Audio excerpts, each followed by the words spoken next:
Okay. It's kind of fidgety, it looks like. I don't know if I can hear you, but I guess we'll find out as time goes on. Well, today we are finally actually studying the Bible itself, actual books of the Bible and not like the Bible. As per Karen's wonderful suggestion, we are going to start the book of Daniel. We're going to do this session. I'm hoping to get through chapter 1. We'll just see how far it goes, but I also want to just say a few words of the background in history, just so we know what's going on. Because Daniel, kind of, it matters that you know where he's at to understand what's going on. So we'll plug through this, and of course, if you ever have any questions or anything, interrupt me, and that'll be good. But let's begin with a word of prayer. Gracious Lord, as you have always unfailingly guided your people, even through very difficult times, so likewise continue to guide us, that whether times be good or bad, we may always, like Daniel, put our trust wholly in you, and therefore be unmoved as we come to the kingdom that you have prepared for us through Christ Jesus, in whose name we pray. Amen. All right, so book of Daniel. A lot of you probably know a lot of the stories from this book because, like Karen and I were mentioning, just talking about briefly before service, some of the first half of the book are staples of Sunday school and vacation Bible school. I mean, I think almost everyone who has ever heard a story of the Bible knows Noah and the flood and Daniel and the lion's den, right? Those are standbys, and probably a close third or fourth is the fiery furnace. Those all come from the book of Daniel. The first half of the book is a lot of those stories. It's rather it's kind of the account of what happens during Daniel's life as he's living in Babylon, which we'll talk about in a second. And then the second half gets a little less well known and certainly a lot more difficult to move through, because these are where Daniel gets a lot of specific visions. And I'll just say it, some of these visions are weird. Okay? But not a lot of them are still actually fairly clear about what it means. There are some of them that people have been debating them for a very long time, and they're still debating them. And I'll be more than happy to tell you when we're on those parts that I have no idea what the actual proper interpretation is here. You don't know something, say you don't know. It's a very good thing. But let's start first things first. Now, the book of Daniel, all of the events and visions in it take place during the Babylonian captivity. How many of you know what I mean, both places? Raise your hand if you know what I mean when I refer to the Babylonian captivity. Okay, so Babylonian captivity refers to the time in Israel's history, although technically it's Judah, which we'll talk about, where they were captives under Babylon. Babylon being a very powerful early empire that came in, as well, I'll go into more detail, I'm just giving you a very quick synopsis. They came in, they basically took over the kingdom of Judah, and they exiled, that is, they took a whole bunch of the native Jews and shipped them out to live in Babylon. To weaken their sense of identity, make them good and hopefully obedient Babylonians. This is their thinking. And this lasted for a period of 70 years. It was a very, very pivotal point in the history of Israel. It changed the entire trajectory of how much power they had, what kind of kingdom they would be. And a lot of the prophecies both point forward to it from the earlier prophets, and a lot of the prophets, all the rest of the prophets pretty much point backwards to it or are living in it, trying to give hope to the people. So it's like the Exodus, and we all know what the Exodus is, right?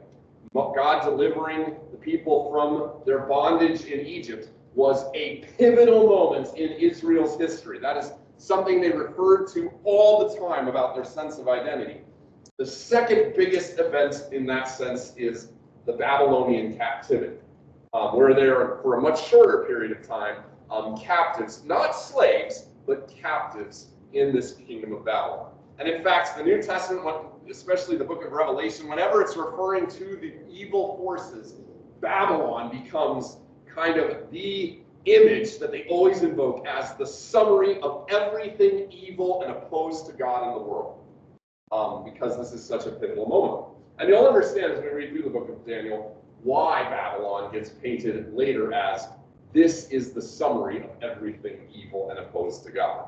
But, so it's during this Babylonian captivity. Just to give you some background on how we got to this point, I'll be very brief here, but, oh, by the way, there are some sheets there, if you didn't have them, that kind of summarize what we're going through. Feel free to take notes or not as you want to, but this kind of gives you the outline of where we're going. Just very brief history of Israel. You might remember Abraham was the father of Isaac. Isaac was the father of Jacob. Jacob later had his name changed by God to Israel. He has 12 sons. These 12 sons go on to become the 12 tribes of Israel. God eventually, after bringing them out of slavery in Egypt, bringing them to the promised land, eventually he raises up these 12 tribes of Israel to be a united kingdom under three of the most famous kings. If you know anything about Israel kings, you know these three. King Saul, who was a good king for a while and then got removed for unfaithfulness. King David, who was the most famous king of Israel. And King Solomon, who was the wisest king of Israel, at least for a while. And then he got married, he let women lead him astray, and he started to please them, allowing them to worship other gods and building points of worship to them and even worshiping them himself. And this unfaithfulness on the part of King Solomon caused God, and it's important to say it was God who did this, to split the kingdom of Israel into two kingdoms. A northern kingdom, which is called the Kingdom of Israel, and had 10 of the 12 tribes, and the southern kingdom, which is called the Kingdom of Judah, which had 2 tribes, the tribe of Judah and the tribe of Benjamin. The southern kingdom is the place where Jerusalem is, it's where the temple is. They're the ones who, in that sense, are capable of remaining more faithful to God, because they're able to worship God as he called them to worship. In the northern kingdom, from the get-go, the very first king that God raised up did something that God explicitly forbid him to do, and built 2 golden calves, and said, I don't want people going all the way down to the temple to worship in Jerusalem, which is where God said they had to worship, because if they do that, then they'll want to get back together with the kingdom of Judah, and we'll be one kingdom. I'll stop being king of this kingdom, so to stop losing my power, I will set up 2 golden calves and require everyone to go there. One in the northern half of the kingdom, one on the southern half of the kingdom. So basically, he makes idols and he puts forward a way of worshiping God that God has explicitly forbid, that ignores God's explicit commands. And every king of Israel henceforth does this. And therefore, every king of Israel is considered unfaithful in God's sight and evil. There's 20 kings in this period over Israel, all of them evil in God's sight. Over this period, Judah has 19 kings. 8 of them were actually very good in God's sight, and all the rest either were or really bad. And the ones that were really bad in God's sight, you can probably guess, because they allowed idolatry to happen in the kingdom, sometimes even actively promoting it. So what happens is, as God first of all sends the Assyrians, who are one of the first really big empires in the area, to come down and conquer the people of Israel, the northern kingdom, the kingdom of Israel, and to lead them into captivity and exile. And they do that around the year 725 BC. And Israel is wiped out, those 10 tribes are taken away, and they never return. They're just gone. I mean, some are still left behind, but the majority is gone. The kingdom of Israel will cease to exist in that 10-tribe form from henceforth. Much later, God sent Babylon to ultimately conquer the kingdom of Judah for the same reason, because the kings of Judah got worse and worse and worse. And as punishment, God sent Babylon to, first of all, make them a vassal state. So at first they weren't conquering them, they just kind of allowed the king to reign as a puppet kingdom. But eventually that king rebelled against Babylon, against God's prophet Jeremiah's warning, and Babylon came and finally just wiped the whole the temple out, destroyed the temple, and took the rest of a lot of the people into captivity. This exile, this Babylonian captivity, it lasted 70 years. Oh, by the way, it started in the year, if you care about these things, 605 is when Babylon first invaded Jerusalem or Judah and made it a vassal state. And it ultimately destroyed the kingdom of Judah in 585 after a series of rebellions. Okay. We'll get the dates out. This lasted 70 years. And interestingly enough, Daniel actually survives from the very beginning to the very end. He is a very young man at the beginning. Probably, honestly, not much older than you, Weston, when he first starts this. And it's important to understand this. He is a very young man when he comes on the scene. And he ends a very, very old man, like unusually old for the time, because he's easily in his 80s or 90s, which was not common back then. And after that's just a way to say, after the Jews return from this captivity after 70 years, things are never the same. They are never an fully independent kingdom again. They are always a puppet state of someone. All right, that all being said, let's flip over a page and we'll talk very briefly about the purpose of the book. A little thing about who wrote it, and then we'll get into the book itself. Now, the reason that God gives us the book of Daniel, and we get it from what's actually in the book, and it has a lot of main purpose. And you can probably tell that one of the things that you would have a hard time doing if somebody came in and destroyed your community, took you off to live in a foreign country, you would probably have occasional questions. Is God still on our side or not? Does God even care about us that he let this happen? Now, of course, a lot of the Jews, this is why God did it, because he was angry at them and he wanted to cull the people. That is to say, he wanted to get rid of a lot of the unfaithful, but he wanted to preserve a remnant. And that remnant would still, no doubt, be wondering, well, now what? Our nation is gone, our temple is gone, what's going to happen? One of the reasons Daniel is given these revelations is to help show the people who are in exile that God is actually not simply judging, condemning, and wiping out Israel for their sins, but is actually doing this to preserve, to discipline, to bring them to a better place at the end of it all than they began, by bringing them to a stronger faithfulness in God. And also, interestingly, it needs to be said, after the Babylonian exile, Israel never has the problem with idolatry that it had previously. It just doesn't.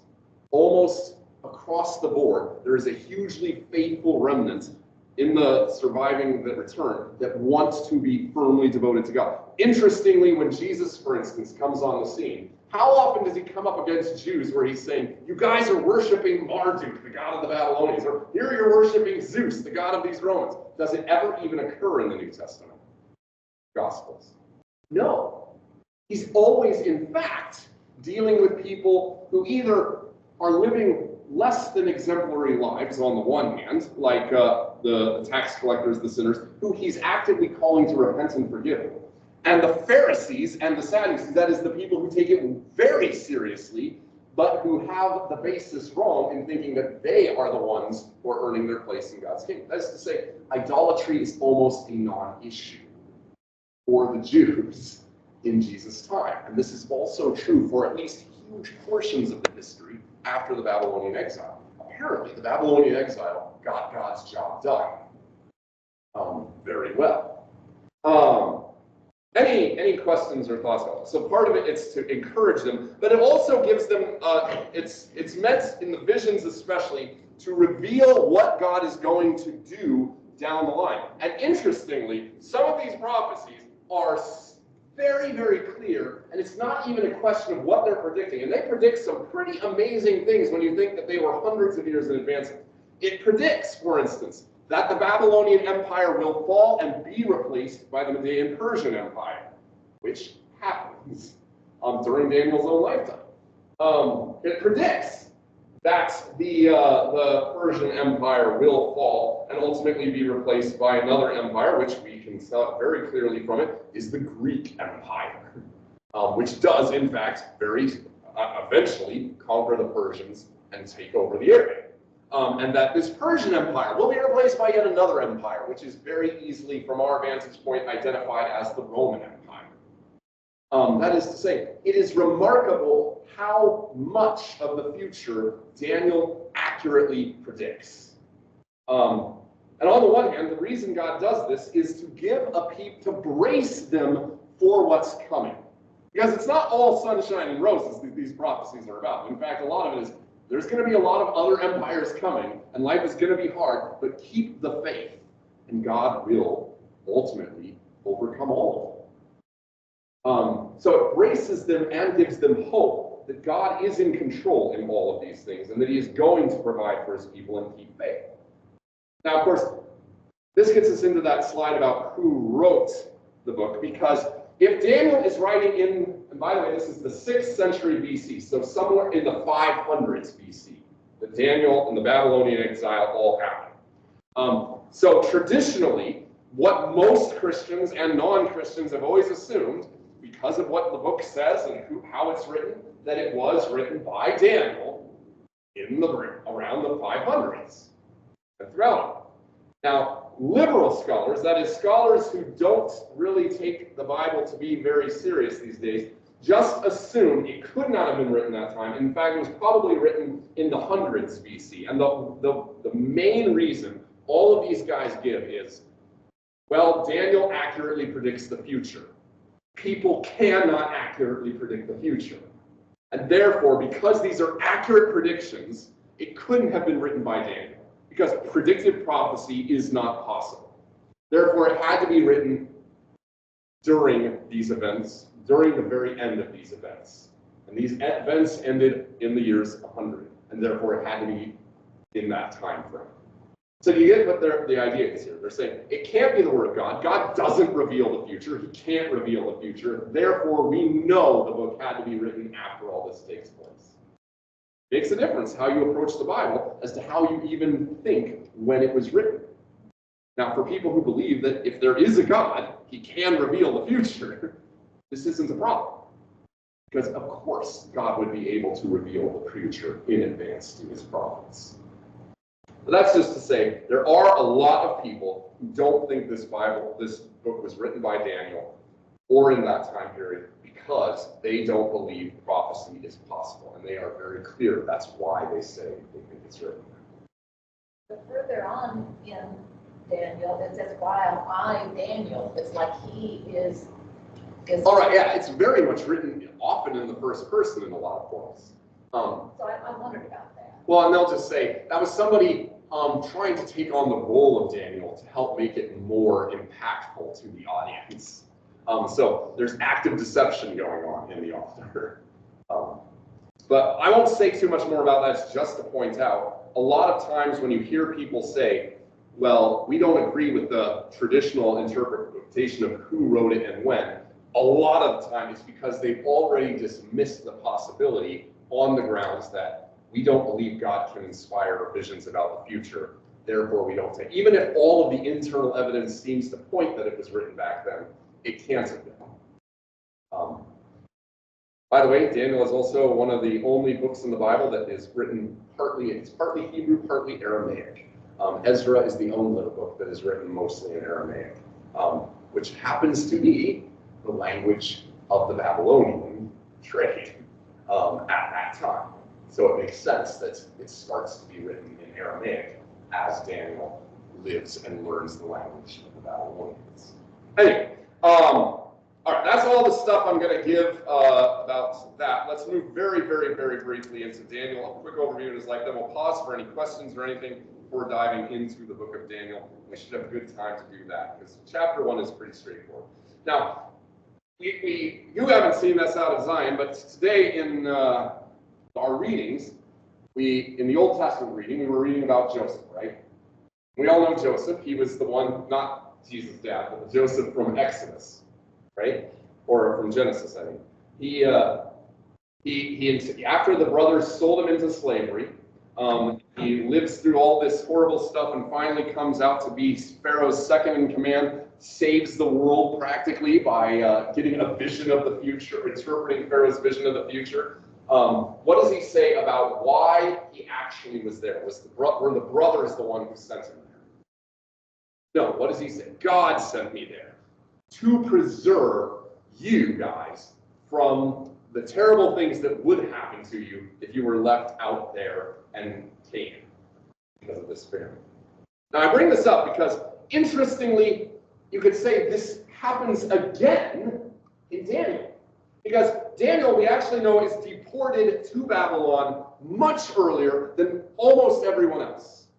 In that very first invasion, and this is part of the reason it's kind of helpful to talk about that background stuff, when Nebuchadnezzar came up against Jerusalem and was not intending to destroy or to conquer it and make it an official province of Babylon, but simply wanted to make them a vassal state with their puppet king who would be a buffer between them and Egypt, the king at the time, Jehoiakim, he actively surrenders basically to the king of Babylon and switches sides. He had been supporting Egypt and now he's switched into supporting Babylon. And in the surrender, he pays a tribute to Babylon to indicate that he's going to be loyal to them. And part of that tribute is the articles of the temple that we're going to say. He takes a lot of the gold and the plates and the things used in the temple and gives it to Babylon, which will feature at several points in the book. But he also apparently hears that, or the king of Babylon also demands that they give him some of the aristocracy and the royal family to take as captives. Partly, I think, this is my I think, partly because of the reasons people usually demanded members of the royal family back then, which is to say, if I have hostages of your family, you're going to not rebel against me because you don't want me to kill the members of your family. And partly because he wanted the best and the brightest from every country he was under him to help serve him and make his country stronger. So Daniel is one of those very first captives from one of either the royal family or one of the aristocracy given to Nebuchadnezzar in this tribute. And so he's there, as you can see here, 8 years before a large deportation of craftsmen and soldiers, and a full 19 years before the main exile. And what happens is we're going to see during that time where Daniel and a few of his well-trained compatriots are in Babylon, and very few others, is he gets to rise very greatly in influence, so that he becomes one of the Babylonians' most trusted advisors, along with his good friends, Shadrach, Meshach, and Abednego. And it is undoubtedly the case that the Jews have a much better time in Babylon precisely because Daniel is there advising the king in ways that, as we'll see, even allow some of the Jews to absolutely flourish so much that they don't go back home once because they're doing so well in Babylon. That is to say, God sends Daniel to Babylon in a very similar way to the ways that God sent Joseph to Egypt, to prepare a place or a situation where his remnants would be able to continue to worship, would be able to continue to be faithful to him, and would even be able to be favored enough by the governing authorities as to thrive, even if they are not allowed to return home. So that this is not a slavery. They are captives, but they are largely free, and almost certainly large as a consequence in part of Daniel, Shadrach, Meshach, and Abednego. All right. Anyway, introduction out of the way. Any questions before we dive into the book? So Daniel, being out of the southern, there was just 2 tribes. Benjamin and Judah, yep. So Daniel was, I don't remember if it ever says directly which tribe he was from, but he's either Judah or Benjamin. Almost certain. I guess could possibly be Levi, because the Levites are their own thing. I wondered about that because usually they have a lineage, a lineage or what it goes from this generation to this right. But I don't see anything on Daniel. Yeah, it's not stated directly. But again, you can just assume because of Daniel's position and that he's not a priest in any sense, that he's probably not a tribe of Levi, because the Levites were usually directly for temple maintenance. That he's either, well, and you could almost certainly say, because of what it says about from the royal family or families of aristocracy, that he was of the tribe of Judah, and possibly even related to David. But certainly of the tribe of Judah, or I should say almost certainly from the tribe of Judah, even though it doesn't explicitly say that. Very good. Any other questions? All right, then let's dive in. Chapter 1. Somebody want to read for us? We'll just start with the first 2 verses and give a quick summary of those things. Chapter 1 we'll be able to move through fairly quickly just because it's all fairly straightforward stuff. But go ahead. In the 3rd year of the reign of Jehoiakim, king of Judah, Nebuchadnezzar, king of Babylon, came to Jerusalem and besieged it. And the Lord delivered Jehoiakim, king of Judah, into his hand, along with some of the articles from the temple of God. These he carried off to the temple of his God in Babylonia, and put in the treasure house of his God. All right. Now, I won't reiterate all the stuff on your little slide here, because I already talked about most of that. I'll just highlight Jehoiakim. He's the 3rd to the last king. There's Jehoiakim, Jehoiachin, and Zedekiah are the last 3 kings of Judah. Jehoiakim, even though it says he's delivered into his hand, that just means he submitted to him. Jehoiakim remains king for a long time after this, because Babylon allows him to remain king. But like I said, notice the articles from the temple are given. This will come into, remember this, for when we get to that story about the hand writing on the wall, because this actually becomes important up there. But it does show also how nervous Jehoiakim is and about the king of Babylon, and also how limited his faithfulness is to God, that he allows the temple gold, that is the articles used for the worship of God, to be given to the Babylonians, rather than, I don't know, find some money elsewhere to pay them off with. He goes for the temple treasury. That is to say, clearly he is not as worried about offending God as he is about offending the king of Babylon. And it's also good to notice why did Nebuchadnezzar get victory here? Is this because Nebuchadnezzar was a brilliant general with a powerful empire? Yes, on the surface, that's what it is. But who gave the victory to Nebuchadnezzar? God. And this is one of the things about how the Bible always interprets world history, is God gave victory to this king over his people Israel because he wanted to discipline his people Israel. It's not that God was weaker than the God of the Babylonians, Marduk. That's how the Babylonians would have interpreted this, by the way. Our God, Marduk, is stronger than all the other gods, and as long as we keep him happy, he's going to keep giving us victory. See, he's much stronger than this Yahweh of the Israelites. He overwhelmed him. We were able to raid his temple. Their God is powerless. And interestingly enough, over and over again, as we're going to see through the book of Daniel, the kings of Babylon will frequently, through Daniel, say, your Lord is unique. He's actually able to save, and mine apparently can't. But just a sneak peek at a key theme, that the Lord is always painted as the one in control. All right, verses 3 through 5. I can't see it. I don't have my glasses. No, you're fine. I can't see. And you're free, if you want to read nice and loud, you're free to read too at Zion. Then the king ordered Ashpenaz, chief of his court officials, to bring in some of the Israelites from the royal family in the nobles. Young men without any physical defect, handsome, showing aptitude for every kind of learning, well informed, quick to understand, and qualified to serve in the king's palace.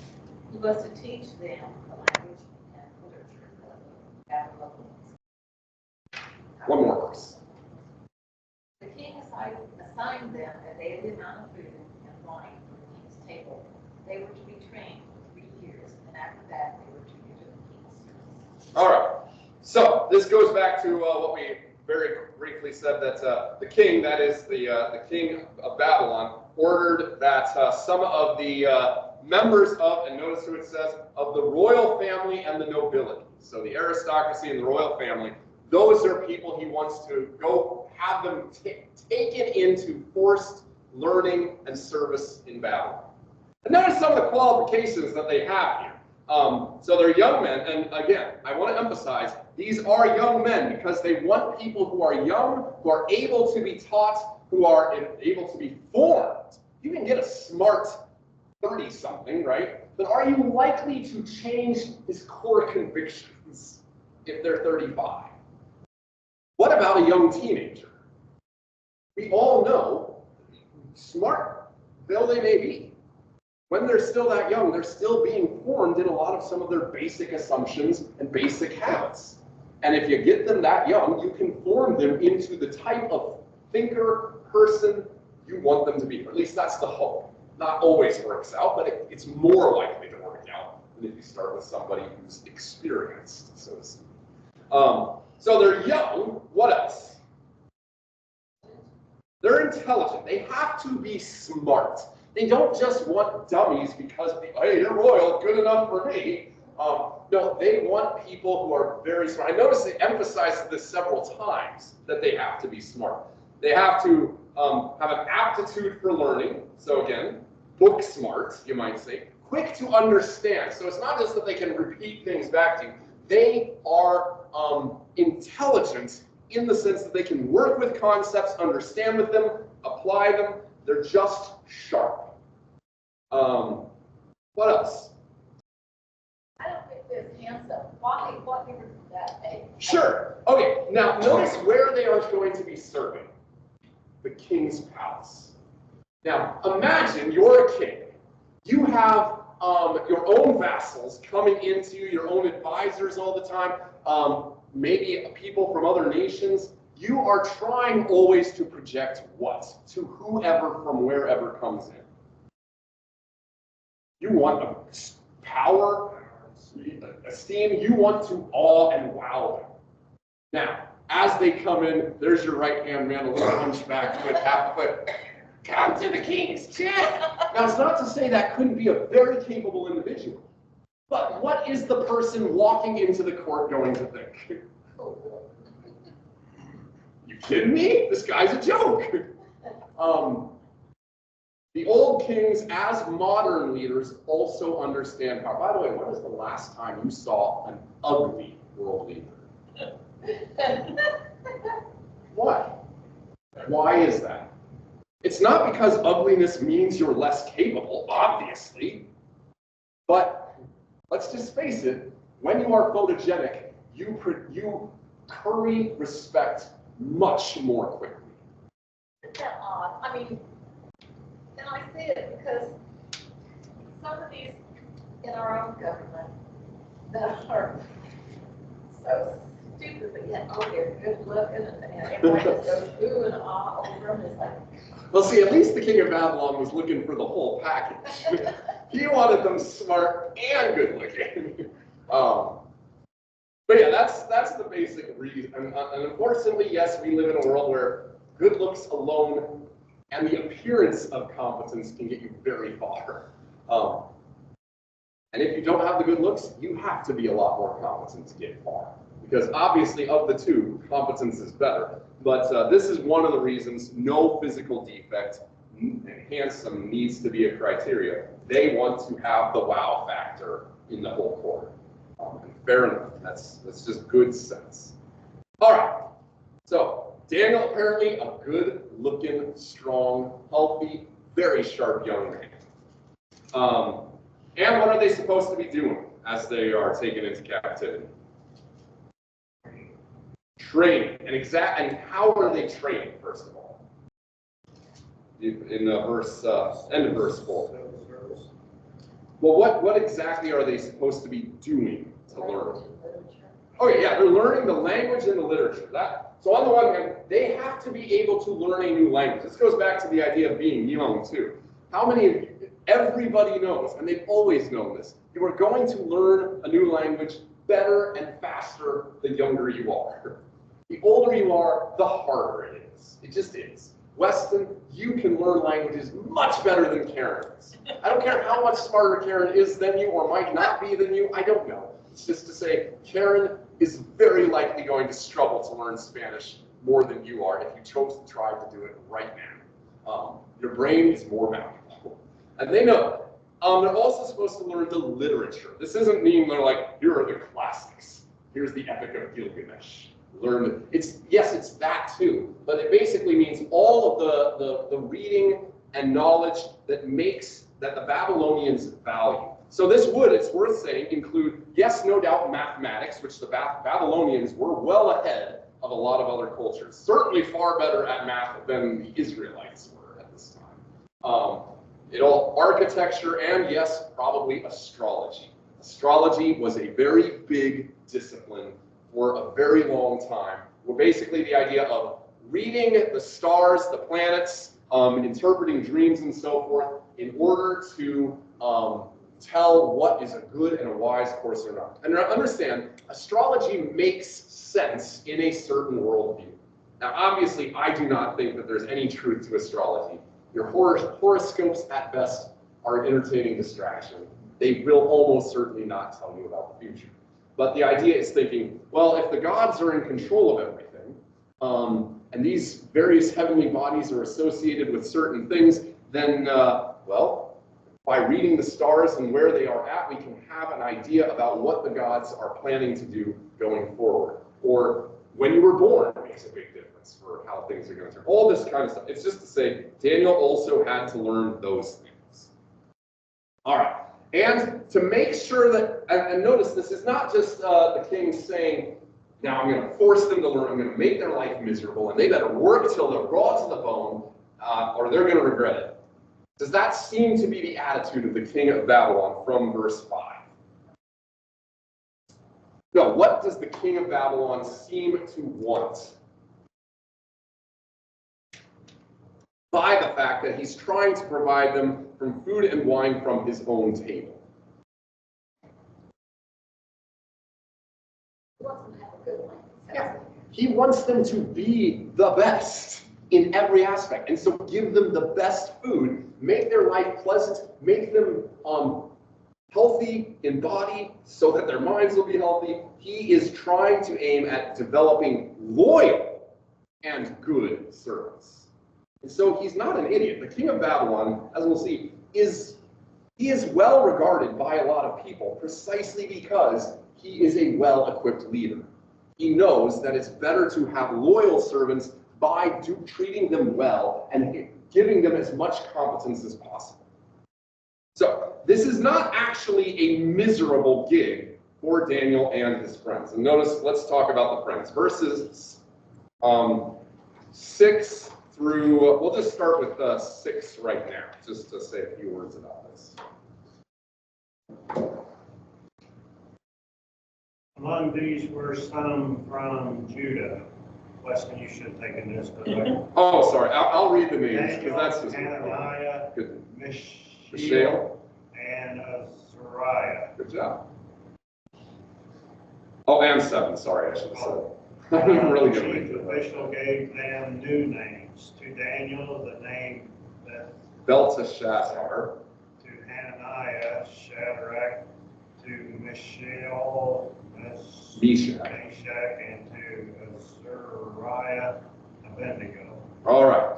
So this is just to say there's 4 notable people taken from Judah. It's not to say they're the only people taken from Judah. These are just the 4 that the book of Daniel is concerned about. And as we'll see, these 4 stick out. Obviously, Daniel, in the book of his own name, is going to stick out. But I point out that they give them new names to say 2 things. First of all, they're trying to impose, we're giving you a new identity. You are not the person you were before. You are who we are going to form you to be. From now on, you're not Daniel anymore. You are Belteshazzar. And that's a pretty, I would imagine if somebody just came along, took you captive, no matter how well they're trained, you would already sense at that point, they are not going to allow me to maintain my identity by renaming you. They are saying, you serve us.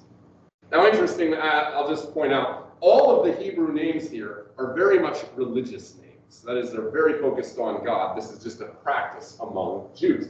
Daniel means God is my judge. Hananiah means the Lord is gracious. Mishael means who is like God. Azariah means the Lord helps me. Now, I would give you the meaning of the names that they were changed to, but frankly, nobody knows. You can read 4 different Bible dictionaries and get 4 different answers. Literally, 4 very different answers, because we just don't have records as well of what those names in kind of names mean. But the key thing is to say, Daniel and his companions are renamed. And remember that those names, Shadrach, Meshach, and Abednego, do you know where you hear those before again? The fiery furnace. All right, let's read 8 through, we'll go until 5 after. Let's go from 8 to, we'll do a big chunk here, 8 to 13. But Daniel resolved not to defile himself with the royal food and wine, and he asked the chief official for permission not to defile himself this way. Now God had caused the official to show favor and sympathy to Daniel. But the official told Daniel, I am afraid of the Lord my God, who has assigned your food and drink. Why should he see you looking worse than the other in your age? The king would then have my head because of you. Daniel said to the guard whom the chief official had appointed over Daniel and Mishael And Azariah. Thank you. Please test your servants for 10 days. Give us nothing but vegetables to eat and water to drink. Then compare our appearance with that of the young men who eat the royal food, and treat your servants in accordance with what you see. So he agreed to this and tested them for 10 days. All right, thank you. All right, so a couple of things to point. Remember, how we talked about Daniel. Is he a well-aged, self-confident man? He's a kid, somewhere in the realm probably of 12 to 18. How many high schoolers would you expect would come after they've been abducted by this king, set under this captain of the guard, who is very obviously powerful? And by the way, you already know serves a king who is more than happy to execute people who disagree with him. He is a smart ruler, but he is also, as we'll see, very, very firm that his orders get followed. And by the way, the captain of the guard knows this. This is why he has a problem with what Daniel is about to say. And what does this kid basically say to the captain of the guard, who is representing the king? Daniel knows, I'm getting prepared for the service of the king, and if I do not do well, the king will have no use for me, and that's probably not good for me. What is Daniel's reaction to, here's the food from the king's table that the king has commanded you to eat? I don't want to defile myself. I'm not going to eat. I don't want to eat it. I don't want to get defiled. Can you imagine at any point in your life saying something like that to someone who literally has the power of life or death over you? I just don't want to do this, what you're saying. And I really am not interested in doing this. And yet to think of a young man doing that, it is impressive. Let's just say that. It shows the depth of understanding, first of all, that Daniel has about his own faith tradition. Because why is Daniel objecting? Is it just because I'm a rebel, baby? I'm not going to do what the king says. No. That's what I don't understand, because, sure, there were certain foods that the Israelites could not eat. Well, there's the big kicker. There are certain foods the Israelites cannot eat. A whole range of meats and things a whole range of meats that were very common for everyone else to eat, that they were not allowed to eat. And by the way, they also generally had to, even the meats that you were eating, be prepared in a certain way. you had to drain them of their blood prior to cooking and eating them, because as God said, the life is in the blood, and you shall not eat the blood of an animal. That makes more sense. I was wondering why. I mean, I know there's certain things that we eat, but why did you just stick with vegetables? If that makes sense. Right, exactly. So vegetables, because who knows how these guys are going to prepare it? And Daniel's thinking is, I know what God says about what I'm supposed to eat and what I'm not supposed to eat, and chances are high I would have to be eating something that God said no. And by the way, it's also good, I don't know if Daniel is aware of the Babylonian culture enough to know, the king's table, it was routine that you would offer some of this food in sacrifice to one of the gods. You would consecrate a portion of it to that, and then you would eat even the consecrated portion, which is to say, it's food given and dedicated already to idols, which, again, in Israel, Old Testament, very big no-no. So Daniel is aware of his history and his traditions and his religious, and is very much identifying with it, saying, this is who I am. They can take my name from me. They can make me learn all of this Babylonian culture, and I will allow myself to be renamed, to be in service of this king. And by the way, note that, by the way, he doesn't object to being renamed. He doesn't object to being trained in this foreign culture and this foreign knowledge, or serving a foreign king, who isn't a Jew, by the way. All of that he can consider, this does not violate my conscience, it does not violate my religion. A good point to remember, just like Paul reiterates, just because you are dealing with pagan kings does not mean all pagan knowledge is off limits, and all service of pagan nations or peoples is off limits. There is all kinds of knowledge that you can take from the world, because it's just natural knowledge available to everybody, and it's okay to learn to use it. They're all, even the pagan kings are raised up by God for his purposes, and it is okay to be a civil servant to those regimes, so long as we'll see we are not violating something, that they are not calling us to violate some dictate of God. And that's where Daniel draws the line. God said no to this, and so I'm going to say no to this. And notice Daniel also isn't an idiot about this. He doesn't go to the captain, this violates my religion, you get out of here, I want nothing to do with you. No, what does he, first of all, he says, when he says this, he expresses his hesitation to the official just says bluntly, I might die if I do this for you. It's not that I'm insisting you eat it, but I have to do what the king tells me. Because if you start to look less healthy than your companions, who do you think is going to be held responsible? Me. My head will be gone. I can't do it. And so how does Daniel respond?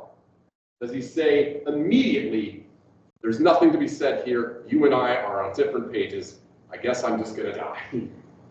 No, he comes up with a compromise that can hopefully help both get their way. He makes a proposal. Let's just test this out for 10 days. You can't object to 10 days. You can easily rectify the situation after 10 days. And it's long enough that you'll be able to see whether this works or not. Just give us vegetables. So that way, Daniel's thinking, we can honor God, and then the king won't be angry. The guy can see whether this will work or not lose his head. While I talk about last time description and prescription, we're not trying to say, this says, thus saith the Lord for us. There is some handy moral to take out of this. That is to say, Christians can, in good conscience, be prudent when they are dealing with the demands of people around them. Even if the demands seem, on the surface of it, to ask you to violate God's word, you can, in fact, propose alternative solutions to the person. To try, and above all, always being committed to maintaining your faithfulness to God and recognizing if they will not allow us to do anything else, we're going to have to obey God rather than men, as the apostles say in Acts. But if you can find a workable solution, by all means, look for the workable solution. That's what Daniel does. And as we'll just, we'll have to stop there. But as we'll see, God allows this solution to work very well, so that Daniel and his companions even end healthier and better than the rest. By the way, that is not a prescription that if you only eat vegetables, you will be healthier than everyone else. just to say this is how it turned out for Daniel and his friends. Because it's not a mistake. All right, let's close on the word of prayer. Gracious Lord, help us always, like young Daniel, to be faithful to you, to seek to serve in the places you have given us to serve so far as we can serve within the limits of your word. Where we are called into difficult situations, give us prudence and wisdom to discern ways to behave faithfully to you and still maintain service to others. Lord, hear us for the sake of your Son, Jesus Christ, our Lord. Amen.